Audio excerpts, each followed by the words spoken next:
El exec, el exec, el exec. El Vélez, el Vélez, el Vélez. El fenómeno que todos quieren ser. El chamaquito que no pueden entender. How we doing, guys? Welcome to episode 121 of the Exec Talk Podcast. I am your host, El Velez. How are we doing? All right, so thank you for all support. Like, subscribe, hit the notification bell. We do this every Tuesday and every Thursday. They come out at 9 a.m. on all streaming platforms and on YouTube. Shorts will be coming. YouTube Shorts, TikToks, and clip reels. So basically clips. Really want to get those out to you guys. So basically break up the episodes into like little segments too, a minute and a half, 90 seconds, stuff like that, so you guys, it's easily digestible for you guys. As you can see, I am wearing a special hat today. I don't wear this one often on the pod. But when the GOAT reclaims his throne, we celebrate. For you guys who live under a rock and are not in tune to what I consider the most high-pressure, fastest, most extreme version of racing this world has ever seen, Formula One. The greatest of all time, Lewis Hamilton. I said it last pod before the weekend. Being that it was Silverstone, being that it was his home race, he had won a record 8 times, and he's the master of that track. The straight is named after him. It's the Lewis Hamilton straight, the starting straight. When you get into the winner's circle and right over where the positions are, the steps of first, second, third, there's a giant mural above. His car is the biggest. His picture's the biggest, next to Damon Hill and Nigel Mansell, the other Britain greats. And I said that to say goodbye the right way from Mercedes, being that he's going to Ferrari next year, starting a new journey, it would have been only right to win the race that he's known for.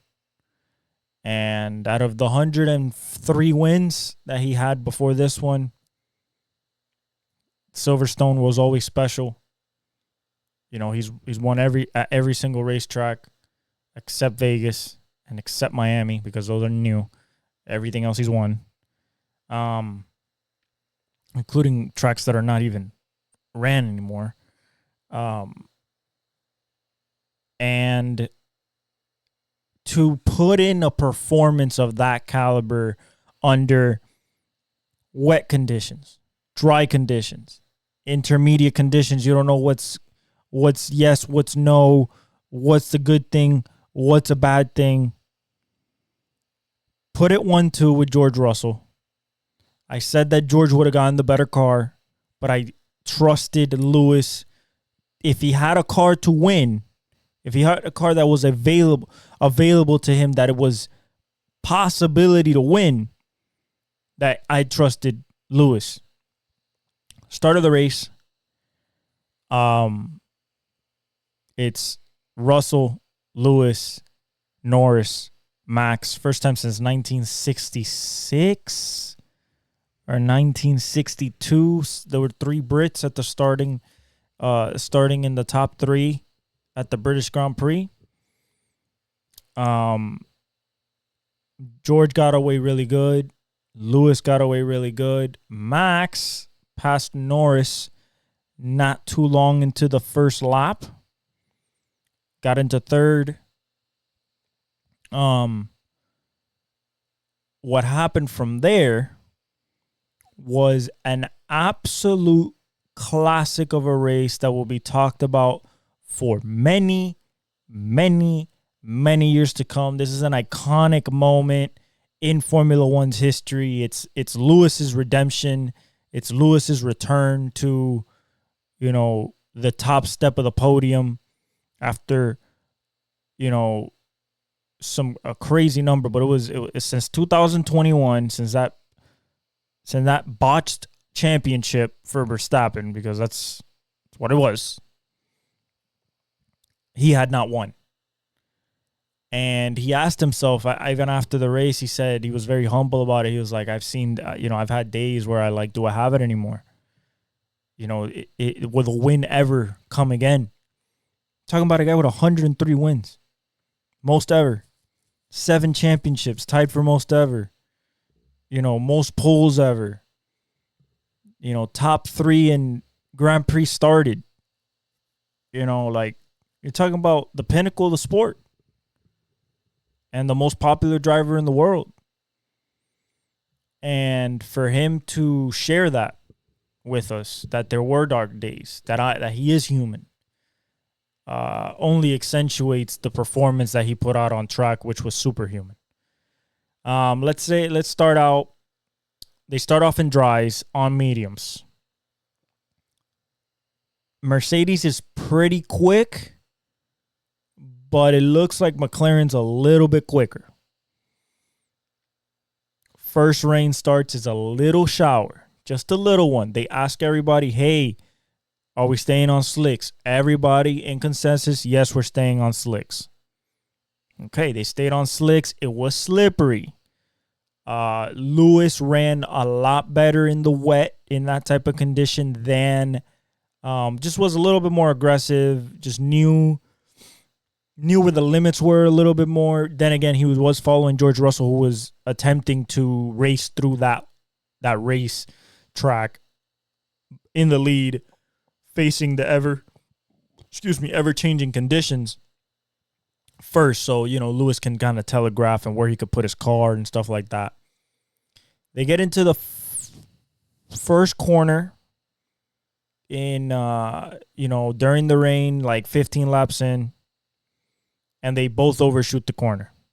They go off track, lose massive amounts of time to Lando and Oscar. Lando and Oscar pass them. Lando and Oscar are 1-2.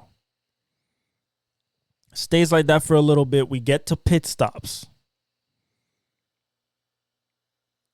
And, the first thing we hear, George has to retire the car 10 laps after pitting. Because, ironically enough, there was rain, but it was his water system in the car, radiator, what keeps the engine cool. His engine temps was skyrocketing. They didn't want to blow the engine. They knew it was going to blow, so they retired the car. He would have had a car to win. He was on pole. He was one of the fastest 3 cars on track consistently. And when it dried, I believe that he would have had a definite shot.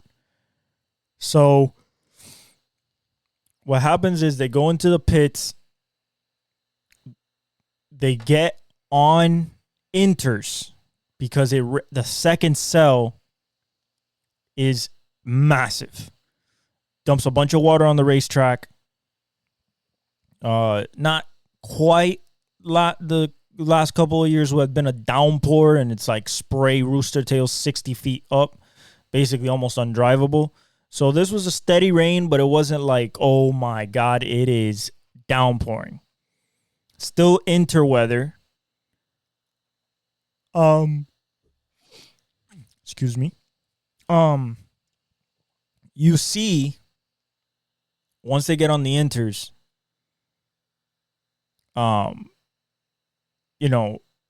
Lewis is pretty strong. Lando keeps the lead, though. Lando keeps the lead. Verstappen at one point got the lead, but Verstappen's car, he did damage it in qualifying. They replaced every part, so I'm not going to say that it was the qualifying damage. But the Red Bull car, even from qualifying, was not showing that destroy you pace that we were expecting. And Checo had a horrible race. Leclerc had a horrible race. Fernando had a horrible race. Like there was drivers who had horrible races. We're talking about 2-3 laps down, 90 seconds back, because they made the wrong decision on tires at the wrong time. They went on inters too early. Some went on softs for a short stint, even though it was a bad tire. So we get through the wet. The turnover to dry is happening. And Lando's first. Has a decent cushion on Lewis. Lewis is second. He has a decent cushion on him. So he goes to pit. It was him, Piastri, Lewis, and Russell. And what happened was Oscar stayed out another lap by accident. They didn't want to double stack him. McLaren said it was a mistake before. After the race, they should have double stacked them. They would have only lost a couple of seconds, but still maintained 1-2, and probably would have won the race. But they didn't. They left Oscar to dry, to switch on inters when he was on slicks. He was on slicks, lost a bunch of time, ended up, like 6th or 7th, trying to fight back. So Norris gets on inters first. When Norris gets on inters, he keeps up the pace pretty well.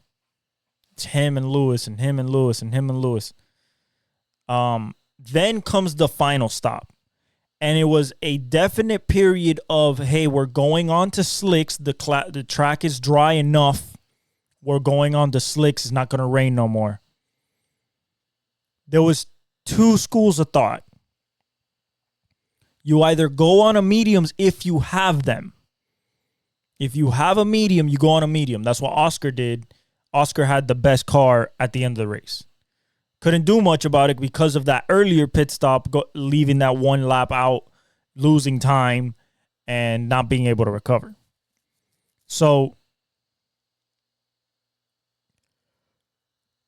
Lewis is in a predicament. He's second. Lewis is second, and he pits first. When Lewis pits, they put him on softs because he has no more mediums. He used them in qualifying, I believe. He has no more mediums, or in free practice. He has no more mediums. They have to put him on a scuffed soft from qualifying. Good stop, but it seems like the undercut is not going to work. Lando has enough of a lead that he can get in a pit stop and still get out in front of Hamilton. And then it would have been a proper battle. But everybody thinking that Lando's going on mediums because he has a brand new set, just like they did Oscar. And no. They make Lando, basically, Lando said, let me cover up Lewis. They were between Lewis and Verstappen. Verstappen went on hards. Turned out to be the second best tire at the end of the race. But Lewis put on mediums because that's all he had. He wasn't going to put on hards. They took too much time to warm up. They needed 12 laps of absolute Scott Dixon levels of tire management, Lewis Hamilton prime levels of tire management. So Norris comes in the next lap trying to overcut him. So basically trying to cover up the undercut because Lewis tried the undercut coming in first while being in second. So his outlap, he's going hard on his outlap while Norris comes in and he overshoots his box. When you overshoot your box, it is so precise how you have to be that little second of your crew having to shuffle over to then get to your tire, that's where he lost the lead. He had a 4.4 second pit stop, I believe, or 6 second. It was bad. Average is 2.5 to 2.9. So, and then really good is 2.3 below. The fastest has been a 1.9 by Verstappen's team this year. So that's to give you an idea of like what pit times should look like in Formula One. So he takes that extra little bit of time on pit road, and here comes Lewis down the straight. Lewis gets to turn one and passes Norris while he's exiting pit road. He gets about, I think, 3.3 seconds on him because Norris has to warm up his tires. And Verstappen's right back behind him in hards and had already warmed up the hard tire by like 3 laps already. So he was definitely in phase.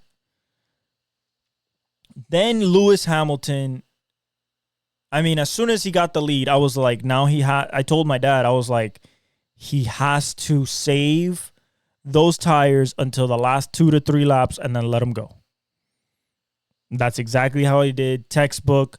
Kept a 3.5, 3.3, 2.8 second lead above Lando.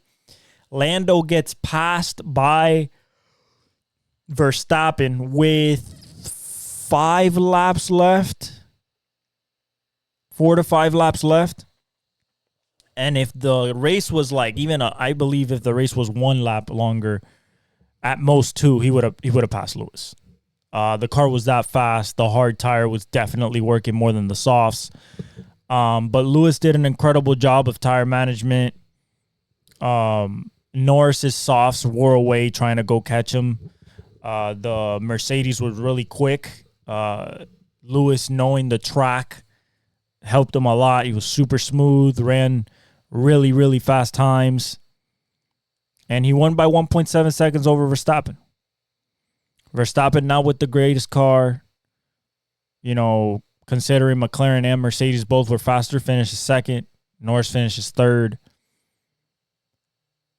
But the most important thing about this race, and the thing that I will cherish the most about this race more than Lewis winning, was the gratitude that Lewis showed when he won. And I knew that that was going to be the reaction since 2021, a guy who has won so much and used to winning so much and being at the top. And for so long, just not getting it, not being able to get it done. I knew that the radio was going to be emotional. He was crying. When he got out of the car, he hugged his dad. He hugged his mom, like super humble about it. So I'm so proud that this year my prayers have been answered about Formula One. 6 different drivers have won. We're seeing battles up and down the grid now. Seems like the cars are a lot more closer together, especially when you think McLaren and Red Bull. Mercedes is there. I believe that their upgrades have definitely paid off. And finally getting over that hump. It's not 100-point lead for the championship. It's under 100. It's like 6 in the 70s maybe low 80s. So it's still possible. This was round 12. We have 25 rounds or 24. We still have the second half of the season.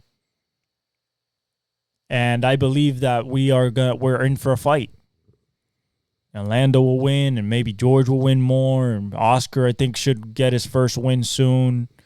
He's running amazing. Haas is running well the last 2 weeks. Ran double P6s, something that I don't think they ever dreamed of. But yeah, man, it's really nice to see Lewis back in the winner's circle. It's really nice to see somebody other than Verstappen. In that race, it was a question mark of who was going to win. George at the beginning, a little bit of Max, then Norris, Piastri, and then finally Lewis. It was really nice. Really, really nice to see that type of racing, a legendary racetrack, with a legendary weekend, a record-breaking ninth win at his home track in Silverstone, breaks Schumacher's record of 8, I believe, at Spa, if I'm not mistaken. is where Schumacher won the most. If not Spa's Hockenheim, which is his home Grand Prix. But, it's very, very nice as a Formula One fan to see that there's competition again. And I'm very, very excited for what's to come. So shout out to the GOAT, Lewis Hamilton. At home. Loved it. All right, let's get to IndyCar. Another guy who hadn't won in 2 years, Pato O'Ward, the Mexican, the guy who was supposed to go to Formula One, beats, and not even beats, but like stays ahead of a absolute, if you couldn't get any closer than Alex Palou. Pole, got past in pit road on pit cycle, tried to get back at him, ran the car so hard, lost a couple of tenths on some corners, but was there at 3 tenths, 4 tenths for the last 10 laps through traffic. But Pato O'Ward pulled it off for McLaren SP, Aero McLaren. Finally back in the winner's circle for Pato, the guy that's known as the Ninja. Really well-deserved, well-run race. Really happy for him. Alex Palou just extends his lead in the points. Mid-Ohio is a nice track. Highly technical, very fast. There was a couple incidents here and there, but nothing nuts, nothing crazy. Just Palou and Pato going back and forth all race long, essentially, and Pato getting the best of them on a little bit of pit strategy, and knowing that the tire that he was comfortable on, while Palou was on the primaries and he was comfortable on that, and that was the battle. The battle was the battle of red versus primary tires, and Pato won. Not by a lot, but he won. Shout out to Pato O'Ward, first time in 2 years the kid brings one home. NASCAR, a demolition derby, if I ever had to say one. Just like last year, it rained a lot. Red flag, had to get the jet dryers out in the middle of the beginning of stage 3. The race ended on a timer, not even laps, because they had a time that they had to get out of there, which being 9:25. So once the rain stopped, they had a 40 minutes. SVG was working his way up. Got as high as second, led the race. He won. He won stage 1. And then, going to stage 2 before, after the rain, because it was raining and non-raining, and do we go to slicks? Do we stay on wets? People slipping and sliding and, missing apexes, missing braking points. Him and Kyle Larson looked like they were the class of the field. Christopher Bell as well. Ty Gibbs and Tyler Reddick, like I said, the guys that we expected. But SVG, of no fault of his own, in second place, about to chase down Ty Gibbs for first. Gets into turn, I believe that was turn 5 or 6. Normal, he does his normal thing. It is wet. Chase Briscoe from the back gets out of line. Looks like he got out of line because he either lost traction or moved to pass somebody, maybe on the inside. But under further inspection, when you see him, he's kind of out of control. He's kind of faster than what he should be going for the corner that it is. And in real time, you don't think he hits SVG. But when you see the slow motion, he clips SVG while he's turning, speeds him up into the wall, and it's a concrete wall. Breaks the steering arm of the right side. He's done. during the third stage, time's running down. Kyle Larson is making his way up. He's like fourth or third, pushing hard, like pushing really hard to try to get to second. And he overcooks the same corner, hits his braking point too late, starts wheel hopping, hits the corner of the tire barrier, which is not a lot of tire, and then basically breaks the front end on the concrete barrier at the end. Basically, the tire barrier stops you from hitting the concrete, but he hit the corner of the tire barrier, so he went straight to the concrete. He's fine, but it destroyed the car. If you hit the tire barrier, you know, a lot of people hit the tire barrier and kept going. He hit the concrete. So after all that, we have Joey Hand, multiple-time 2024-hour Daytona winner, Sebring winner, Le Mans winner, hell of a road racer. And this is after Christopher Bell led for a little bit, looked like he was dominant. Then he got caught by Ty Gibbs.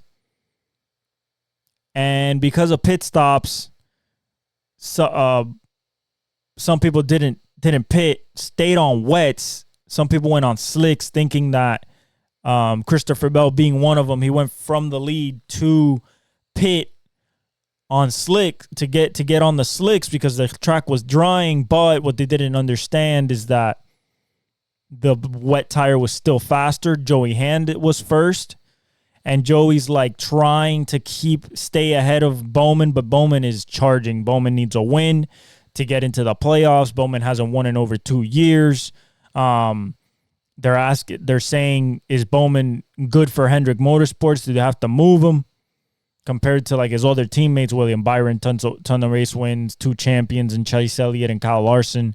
JGR was very strong. So was 2311. Especially Tyler Reddick. But, you know, that gamble of going on slicks, thinking that you can pass everybody, it didn't pay off for Christopher Bell. Because Joey Hand and Bowman and like the first, I want to say 10 cars after the leaders pitted for slicks, they stayed out. And Joey Hand was the first. And Joey's trying to hold off Bowman, and Bowman's catching him with Hendrick Motorsports power and, of course, everything that Hendrick brings. You know, I expected Bowman to pass him. He did. Joey got passed twice more. He finished 4th. But it was so nice to see Alex Bowman win in the 48. It hadn't been, you know, the 48 is synonymous with being in victory lane, with winning championships with Jimmy Johnson. And Hendrick, you know, with Lowe's on the hood and stuff, you know, so for him to bring a win, get himself in the playoffs. Now all 4 Hendrick Motorsports cars are in the playoffs, drivers. So it's good. I think it'll bring off a monkey off his back and build confidence that he can get it done.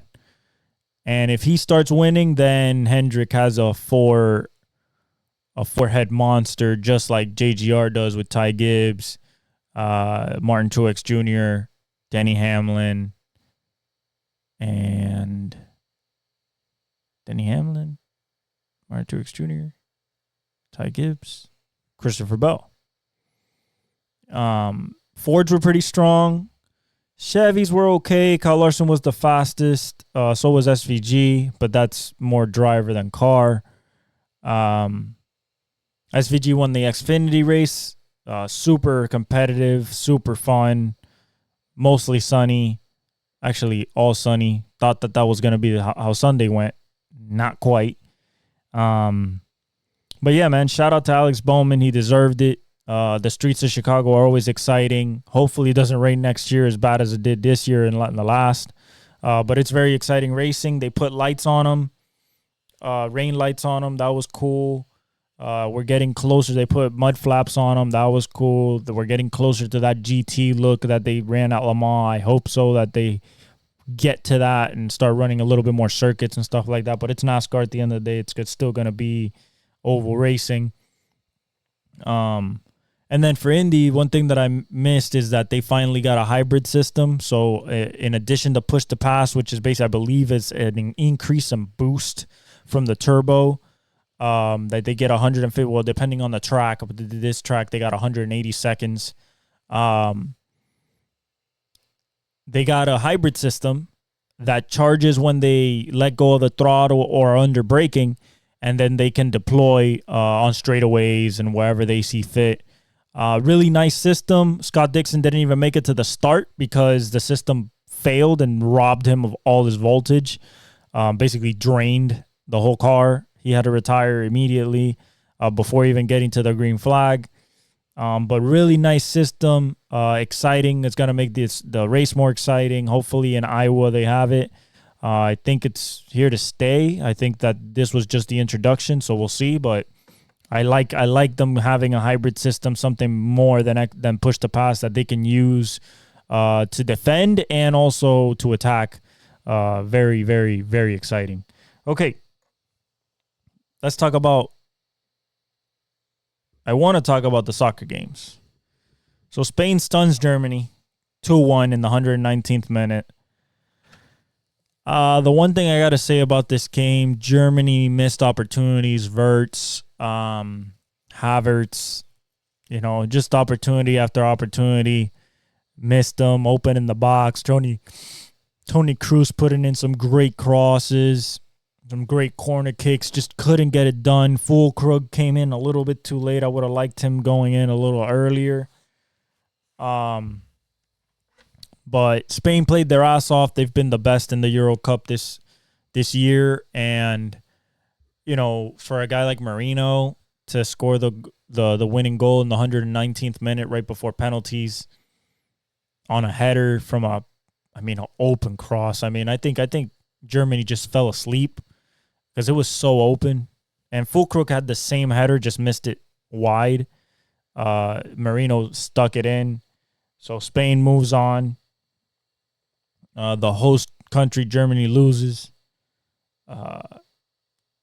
It's sad. I love Germany, but I think they'll be back at the World Cup.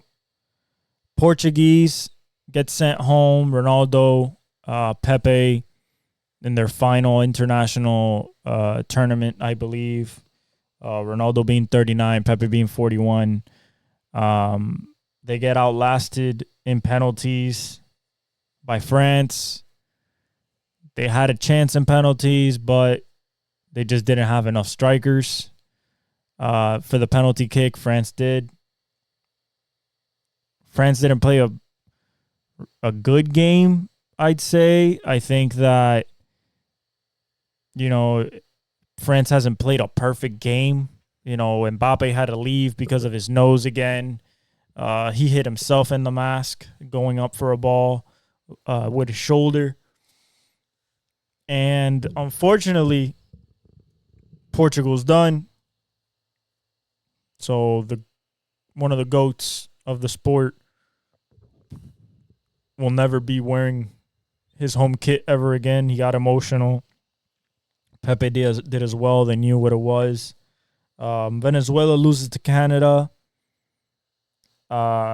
in what I call probably one of the messiest games I've ever seen in my life from a turnover standpoint. It was 2 passes and a turnover. Overblown through ball. Overblown over ball. Like, no sense of any continuity from either side. No Buchanan for Canada, kind of affects their attacking because Buchanan kind of sets up Alphonso Davies. Didn't hear much from Alphonso Davies this game. But Venezuela played really, really sloppy. Really sloppy. So, Canada moves on. England wins in penalties against Switzerland. Another game of basically cat and mouse. Would attack, don't attack. Miss here, don't try here. If England wants to move on, they got to play better. Let's just say that. Netherlands come back and win against Turkey. They fall down 1-0. They win 2-1. They scored 2 goals in 7 minutes after going down 1-0. And that was it. 2-1, a beautiful cross that was expertly timed. And then the other one, another cross that was timed by Gakpo. Didn't get his foot on it, but it was an own goal. Hit the defender, went in. They won 2-1. I believe England has its job cut out for him with, with the Netherlands in the semifinal. They sent Turkey A home. They say Turkey A, not Turkey no more. So Turkey A. Colombia destroys Panama. James played an amazing game. Had a goal from a penalty. Had 2 assists in the first half. It was 3-0. I stopped watching the game. It ended 5-0. Panama just couldn't get it in the back of the net. They had chances. Even when down 3-0, they still had chances. And they just couldn't capitalize. Colombia moves on to the semifinal against Uruguay. It's going to be very, very crazy. Uruguay stuns Brazil in penalties. Embrick just got beat up. Uruguay plays such a physical brand of football. You talking about 27 fouls, 2 yellow cards, 1 red card for Uruguay, but they took those yellow cards took their time to be called. Most of the first half there was none. I believe there was none actually, and there was like over 15 fouls. They play like that. That's how they play. That's why the officials they give them a little leeway. Brazil didn't meet the challenge. Vinicius Jr. was suspended. Neymar's hurt.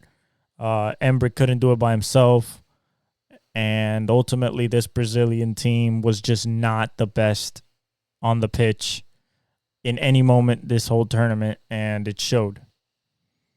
So Uruguay, Colombia, Wednesday. I'm feeling Uruguay just because of their physical nature. Netherlands, England tomorrow. I believe in the Netherlands. You have France and Spain, and I think Spain has been playing better, especially if Mbappe nose is still bothering him.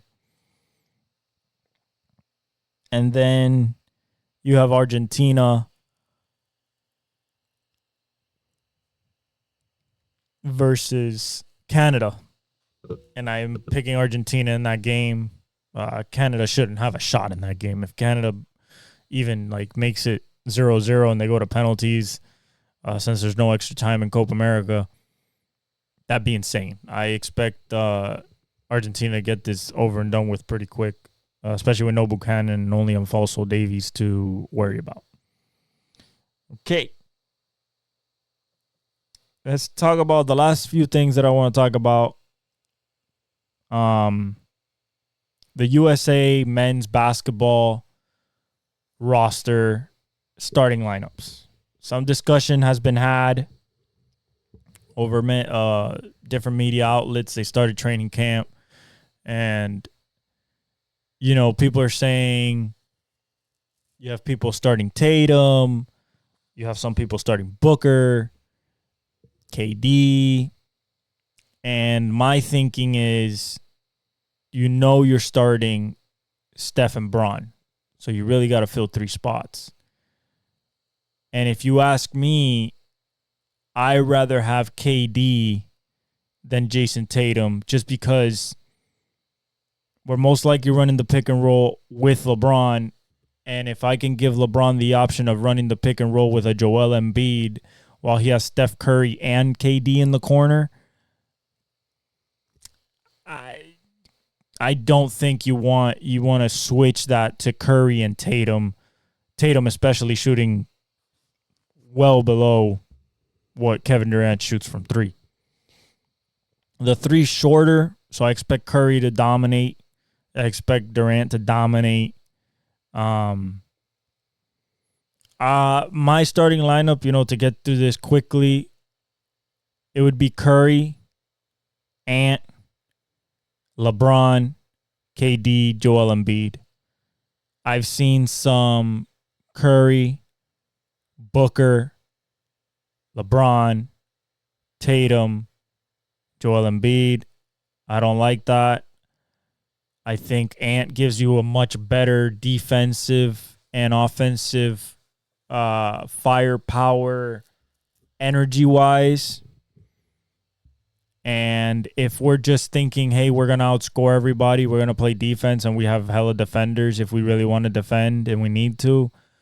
But if we're just going to destroy people, what are you going wrong with Steph, Ant, LeBron, Kevin, and Joel Embiid? I don't think so. I think that should be the starting lineup. We'll see. Drew Holiday has to find some minutes somewhere. Bam has to find some minutes somewhere. AD has to find some minutes. Tyrese Halliburton, Booker. So people got to find minutes. But the starters, I think, to me, would be if I picked the starting lineup, it would be Curry, Ant, LeBron, KD, Joel Embiid. Just the shooting, the playmaking ability, the constant movement without the ball. You can both have KD and Steph both moving off the ball. A lot of spacing. Thinking that Steph is not going to pull it from 30, 28. Like, it's going to look insane, but it's going to be a normal shot for him. So I expect him to win the gold and handily. I don't know if to challenge the Dream Team 92 blowout, spend the Redeem Team blowout fashions, but with this team, they should. Last but not least, RIP Kyrie Jackson, the car accident.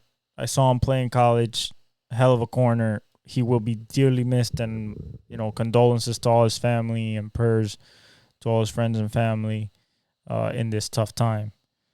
Finally, we're going to talk about the MLB All Star Game. Rosters are out, complete rosters. A little bit about the NFL. Cameron Sutton got suspended for 8 games for personal conduct policy, no pay. Texans re-signed Jerry Hughes, the end, for his 15th season.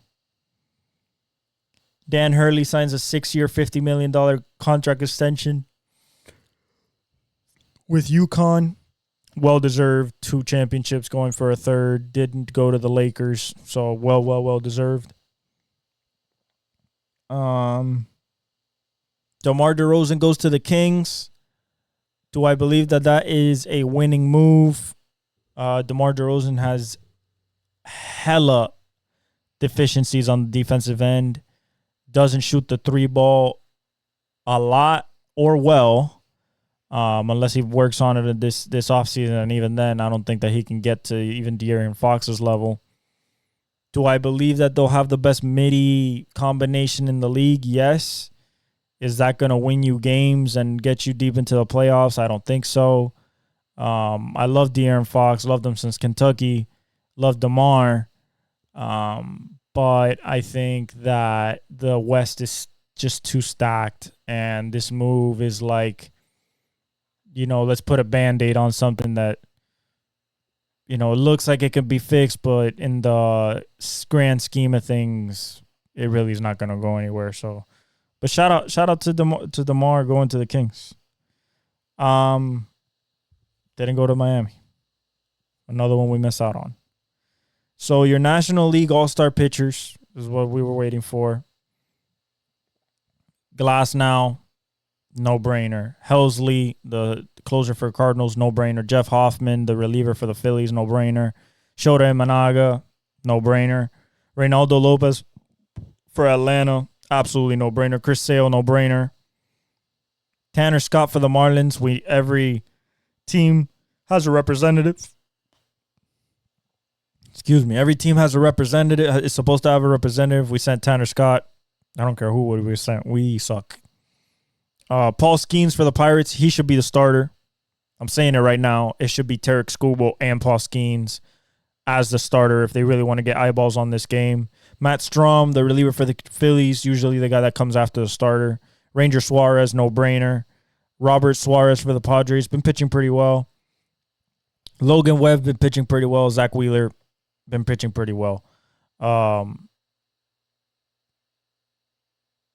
People saying Gavin Stone, different people, but I think that this is a great lineup right here, and I think you should go Skeens.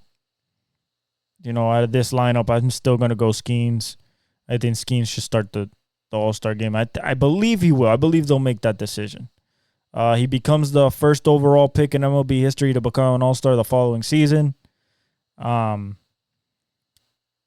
He's going with 10 games, 2.12 ERA, 78 Ks, and 59 point and a third innings.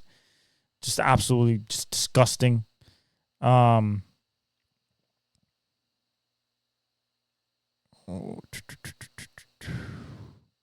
the Kings received DeMar DeRozan. Bulls received Chris Duarte, 2 second-round picks in cash. Spurs received Harrison Barnes. That's it. That's what DeMar DeRozan went for. Durant tweaked his ankle a little bit in practice for the USA. I think he'll be fine. Kyle Kuzma, the Kings are still remain interested. That would be a different type of signing. I've heard different teams have been interested. LeBron signed $101.355 million. Took $3 million less than the 104 max to keep him just under the apron. Not that they're gonna have any type of flexibility, because I don't think so. Let's see. Fontecchio stays with the Pistons. Miles Bridges signs a 3-year, $75 million contract to go back to the Charlotte Hornets. Lauri Markkanen, the Golden State has a heavily pick-based offer on the table for Lauri Markkanen. I believe they're also offering Kuminga. That would be a good move. I don't know if they're going to pull it off, but it would be a good move. Giannis eliminates Luka from Olympic contention, from Olympic qualifying. Puerto Rico beats Lithuania in Puerto Rico to secure their first Olympic qualification since in men's basketball since 2004. The Clippers, the Heat, and the Kings were all involved in DeMar DeRozan sign and trade sweepstakes. Devontae Graham went back to the Hornets. Dak has a minor right foot sprain that they saw him in some island with a boot on. Franz Wagner got a 5-year, $224 million contract. It could be worth as more as $269 million. Absolutely well deserved. Yes, he doesn't shoot from three well. I think he'll develop that. He's only like 22. I think the sky's the limit for him. He can score. He can pass. He can rebound. I think that this is well deserved for Franz. Caleb Martin leaves Miami to go to the Philly with Paul George and Embiid. Miami are showing interest in Lauri Markkanen. That'd be a good signing. Buddy Hield goes to Golden State. It's basically like the best. We talked about it. It's like the best 1-for-1. Not 1-for-1, but like 1 for 0.75 of like what Klay Thompson was. The starters for the National League: William Contreras, Bryce Harper, Ketel Marte, Alec Boehm, Jerickson Profar, Christian Yelich, Fernando Tatis Jr., and Shohei Ohtani. Pretty good. Adley, Vladdy, Jose Altuve, Gunnar Henderson, J. Ram, Stephen Kwan, Aaron Judge, Juan Soto, and Jordan Alvarez. Pretty good. For the AL, the pitchers for the AL. Let me look for it. I thought I did have it.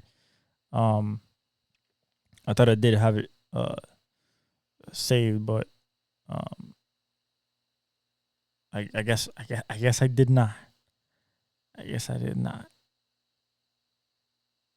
So I'm gonna go to the people that posted the pitching the pitching lineup and look for the AL pitching because Scoobs is there.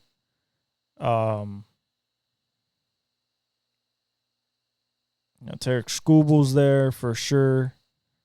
Bobby Witt's going. Let me see here. So the All-Star reserves for the National League: catcher Will Smith for the Dodgers, of course. C.J. Abrams, of course. Pete Alonso. The Mets needed to send somebody. I would have picked Francisco Lindor, but it's heavy on shortstops. Luis Arias, yes, because of the hitting. Alec Boehm, absolutely. Ellie De La Cruz, leading the league in bases stolen, and has a pretty good season going. Freddie Freeman, pretty consistent. Ryan McMahon for the Rockies, had to send one. It was him or Ezekiel Tovar for me. Outfielders, Teoscar Hernandez for the Dodgers, been mashing. Jackson Merrill for the Padres, great for the rookie to make it. Elliot Ramos from the Giants, great story. He makes it. And Brian Reynolds from the Pirates. And then at DH, Marcelo Osuna from Atlanta. Beautiful lineup. No complaints there, really. In the American, you have Salvador Perez, catcher.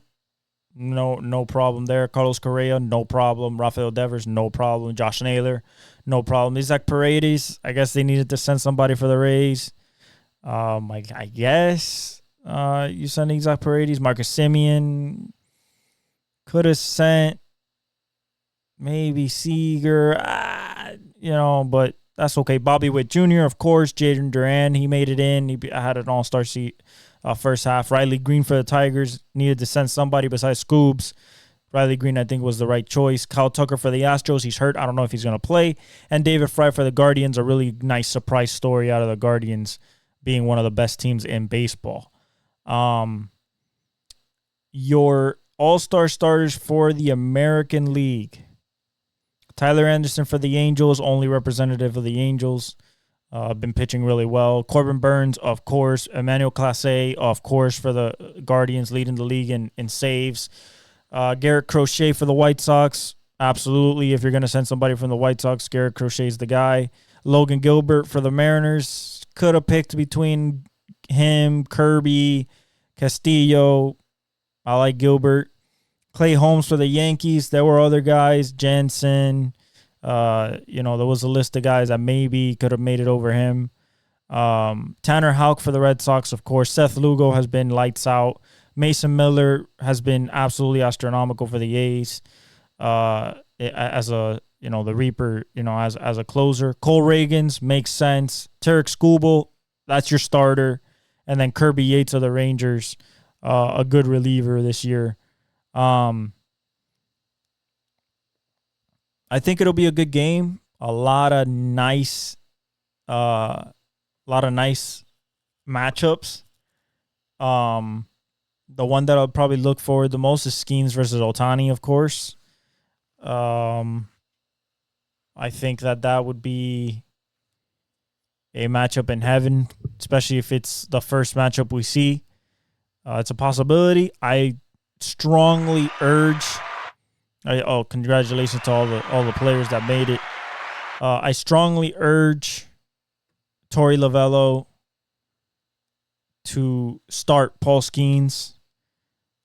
There is no other pitcher in that lineup, that starting pitcher especially, that exudes the type of reaction from a fan base and a fan's perspective as Skeens. He's taken over the league. So I think that would be a good. And then against Kubel, probably the best pitcher in baseball at this moment, would be a great matchup in the first inning in that game. But yeah, that's all, guys. Pretty quick episode today. Not a lot to talk about because we're in the off season of everything. But thank you for all the support. Like, subscribe, hit the notification bell, comment.